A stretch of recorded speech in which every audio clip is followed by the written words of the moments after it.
బండి మాత్రం దున్నపోతే ఇదే అంత బల్కీగా ఉంది. డామినర్ అనేది కామన్ మ్యాన్స్ స్పోర్ట్స్ బైక్ అనుకోవచ్చు, లేకుంటే కామన్ మ్యాన్స్ టూరింగ్ బైక్ అనుకోవచ్చు. ఎందుకంటే ఒక బడ్జెట్లో ఒక మంచి ఆల్ ఇన్ వన్ బైక్ తీసుకోవాలంటే నేను మాత్రం డామినరే తీసుకుంటా, కళ్ళు మూసుకొని తీసుకుంటా. అదైతే ఇది వచ్చేసి మనకు ఫ్యాక్టరీ లాక్ మీద ఉంది కాబట్టి మీకు డిస్ప్లేలో ఏం కనిపించదు, ఆర్పిఎం మీటర్ కానీ స్పీడో మీటర్ కానీ. అండ్ ఇనిషియల్ ఇంప్రెషన్ చూసుకుంటే నాకైతే వైబ్రేషన్స్ అయితే అస్సలు అనిపిస్తలేదు. బైక్ మీద కూర్చుంటే 0 వైబ్రేషన్స్ ఉన్నాయి బండిలో మాత్రం. అండ్ మిర్రర్ విజిబిలిటీ కూడా బాగుంది, నీట్గా కనిపిస్తుంది బ్యాక్ సైడ్ క్లియర్గా. సిటీలో యూజ్ చేయొచ్చు, మంచిగా హైవేలో యూజ్ చేయొచ్చు. అండ్ టూరింగ్ కూడా మంచి పనికొస్తుంది ఈ బండి మాత్రం. అండ్ సిట్టింగ్ పోస్చర్ గురించి మాట్లాడుకుంటే మనకు సిట్టింగ్ పోస్చర్ అగ్రెసివ్ ఏం లేదు, నార్మల్ అప్రైట్గానే ఉంది. అండ్ మనకు లాంగ్ డ్రైవ్లో చాలా కంఫర్ట్ ఉంటుంది బైక్ మీద మాత్రం. ట్యాంక్ చూడండి ఇంత బల్కీ ఉంది ట్యాంక్ ఇది.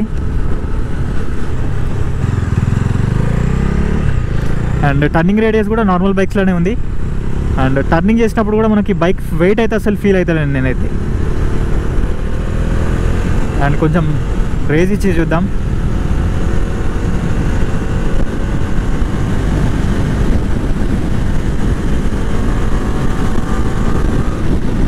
ఇన్స్టంట్ పికప్ ఉంది. అండ్ ఒక మేజర్ కన్సర్న్ వచ్చేసి బైక్లో నాకు ఒక టాప్ స్పీడ్లోనే వస్తుంది. అండ్ ముందు మనకు విండ్షీల్డ్ లేదు కాబట్టి విండ్ బ్లాస్ట్ అనేది చాలా ఎక్కువ ఉంది. మనము దీన్ని టూరింగ్కి యూజ్ చేసుకుందాము అనుకుంటే మాత్రం ఖచ్చితంగా దీనికి మోడిఫికేషన్లో మనం ఒక విండ్షీల్డ్ అయితే పెట్టించాల్సి వస్తుంది ఎక్స్ట్రా. నార్మల్ సిటీ రైడ్స్లో అయితే పెద్ద ఇబ్బంది ఉండదు, కానీ హైవేస్లో కానీ లాంగ్ రైడ్స్లో కానీ మనకు విండ్షీల్డ్ లేకపోతే చాలా ఇబ్బంది అవుతుంది ఆపోజిట్ నుంచి వచ్చే ఎయిర్తో.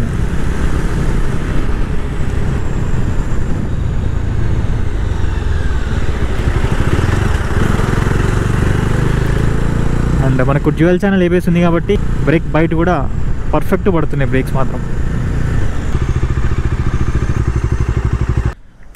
ఇప్పుడు నేను సైడ్ స్టాండ్ వేయగానే బైక్ అనేది ఆటోమేటిక్ ఆఫ్ అయింది, ఎందుకంటే ఇందులో సైడ్ స్టాండ్ సెన్సార్ అనేది ఉంది. డిస్ప్లే ఒకటి నాకు అంత బ్రైట్ అనిపించలేదు. అండ్ మీరు చాలామంది ట్యాంక్ ఇంత బల్కీ ట్యాంక్ చూసుకొని ఇది ఎక్కువ కెపాసిటీ అనుకోవచ్చు, బట్ ఫ్యూల్ ట్యాంక్ కెపాసిటీ వచ్చేసి 13 లీటర్సే ఉంది. అండ్ పల్సర్ 150 కంటే కూడా తక్కువ ఇది ఫ్యూల్ ట్యాంక్ కెపాసిటీ, బట్ పర్లేదు. సో ఒక ఫుల్ ట్యాంక్ మీద అరౌండ్ 440-450 కిలోమీటర్స్ వెళ్ళొచ్చు మనము హైవేస్లో.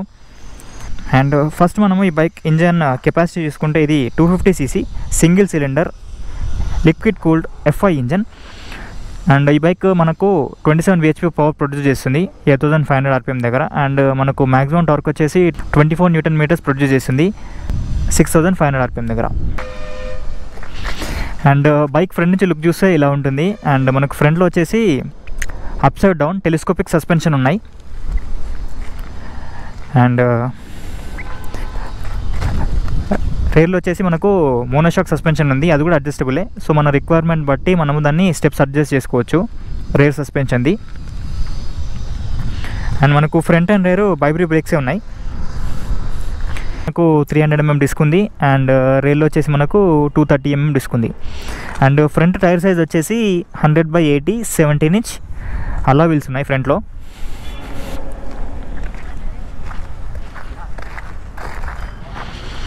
అండ్ రేర్ టైర్ సైజ్ వచ్చేసి మనకు 130/70 17" అలా వీల్స్ ఉన్నాయి. రెండు టైర్స్ కూడా మనకు ట్యూబ్లెస్ టైర్స్ ఇవి.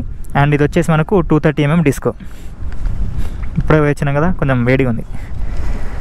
అండ్ మనకు ఎగ్జాస్ట్ చూడొచ్చు, డ్యూయల్ బ్యారెల్ ఎగ్జాస్ట్ ఉంది. అండ్ ఇక్కడ సైడ్ ప్యానల్లో మనకు D250 అని మెన్షన్ చేస్తుంది, డామినర్ 250 అని.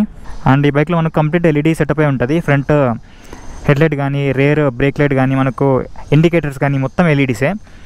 అండ్ ఒకసారి మనము డిస్ప్లే చూస్తే, అండ్ మనకు డిస్ప్లే చూస్తే ఇలా ఉంటుంది. ఇది వచ్చేసి మన RPM మీటర్, ఇది వచ్చేసి మన స్పీడో మీటర్, అండ్ ఇది వచ్చేసి మన ఫ్యూయల్ మీటర్. అండ్ కింద మనకు మోడ్ బటన్, సెట్ బటన్ ఉంది కదా. సో మోడ్ బటన్ యూజ్ చేసి మనము trip A, trip B and complete total kilometres చూసుకోవచ్చు. అండ్ ఇక్కడ పైన కనిపించేది టైం. అండ్ మీరు చూసుకుంటే కింద చిన్న ఒక డిస్ప్లే ఉంది, ఇక్కడ battery indicator, Bajaj logo, and అలాగే high beam light, side stand indicator and ABS light ఇక్కడ చిన్న డిస్ప్లేలో మెన్షన్ చేస్తున్నాయి. అండ్ ఫ్యూయల్ ట్యాంక్ ఒక్కటే కొంచెం బల్కీ అనిపిస్తుంది.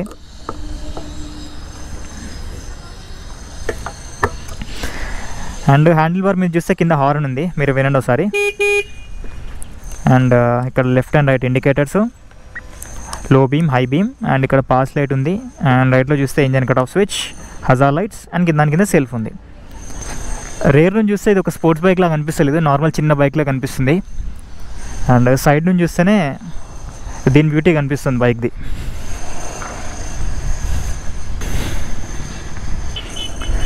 అండ్ మనకు చైన్ కూడా ఓపెన్ చైన్ సిస్టమ్తోనే వస్తుంది. సో మనము తప్పకుండా మర్చిపోకుండా కొంచెం తిరిగిన తర్వాత కిలోమీటర్స్ చైన్ అనేది లూప్ చేస్తూ ఉండాలి. అండ్ ఈ బైక్ మనకు 6 స్పీడ్ గేర్ బాక్స్ అని వస్తుంది, ఒకటి కిందికి అండ్ మిగతా 5 అనేది పైకి. అండ్ ఇక్కడ మనకు యూజింగ్ ఈ కీ హోల్ యూజ్ చేసి మనము సీట్ తీయవచ్చు. మనకు కొంచెం స్పేస్ ఓపెన్ అవుతుంది, సీట్ స్పేస్.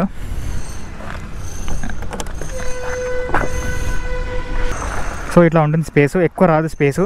బండి పేపర్లు లేకుంటే ఫస్ట్ ఎయిడ్ కిట్ పెట్టుకోవడానికి యూజ్ అవుతుంది, కానీ సీట్ కింద స్పేస్ అయితే ఎక్కువ లేదు. అండ్ ఇది ఒకటే తీయచ్చు, ఇది దేనికి రాదు.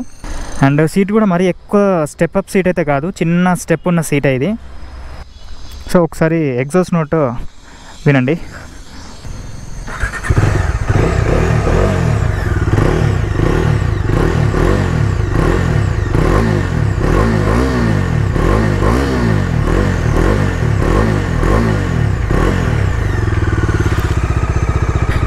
డ్యూయల్ బ్యారెల్ ఎగ్జాస్ట్ అది.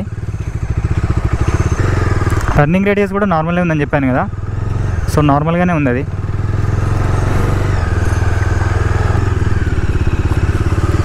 అండ్ ఈ బైక్ కాస్ట్ విషయానికి వస్తే ఇది 1.96 ఉంది on road Hyderabad.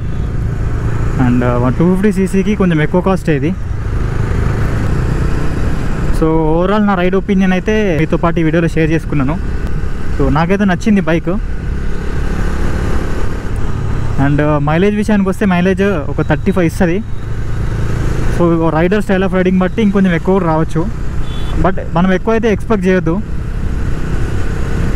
So heavy engine, heavy bike కాబట్టి నార్మల్గానే వస్తుంది మైలేజ్ మాత్రం. సో ఒక్క ఇష్యూ నేను ఫేస్ చేస్తుంది ఏంటంటే ప్రజెంట్, అంటే ఈరోజు వెదర్ కూడా అట్లనే ఉంది, గాలి ఎక్కువ కొడుతుంది. సో ఒక విండ్ బ్లాస్ట్ అనేది నాకు చాలా ఎక్కువ తాకుతుంది ఈరోజు. అండ్ ఇది కూడా నేకెడ్ బైక్ కాబట్టి మనకు విండ్ బ్లాస్ట్ ఎలానో ఎక్కువనే ఉంటుంది. మనము సర్వీస్ కాస్ట్ గురించి మాట్లాడుకుంటే మనకు దీనికి 3 ఫ్రీ సర్వీసెస్ ఉన్నాయి. అండ్ ఫస్ట్ ఫ్రీ సర్వీస్ ఇంకొకటే మనము ఆయిల్ చేంజ్ చేసుకోవాలి. సో దానికి ఒక 1300 అవుతుందంట కాస్ట్. అండ్ సెకండ్ దానికి ఆయిల్ ఏం చేంజ్ చేయరంట, ఆయిల్ టాప్అప్ మాత్రమే చేస్తారంట. సో దానికి ఒక 300 అవుతాయంట సెకండ్ దానికి.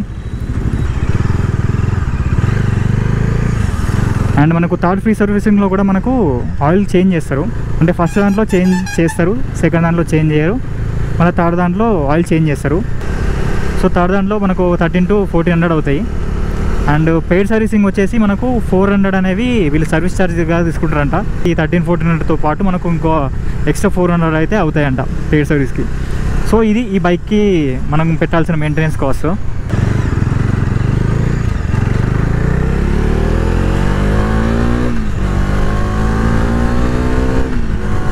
ఆర్పిఎం లిమిట్ వరకు వెళ్తుంది. సో మీకు ఈ వీడియో నచ్చిందని అనుకుంటున్నాను. సో ఈ వీడియో నచ్చితే లైక్ చేయండి. అండ్ ఇంకా సబ్స్క్రైబ్ చేసుకునే వాళ్ళు త్వరగా సబ్స్క్రైబ్ చేయండి బ్రో.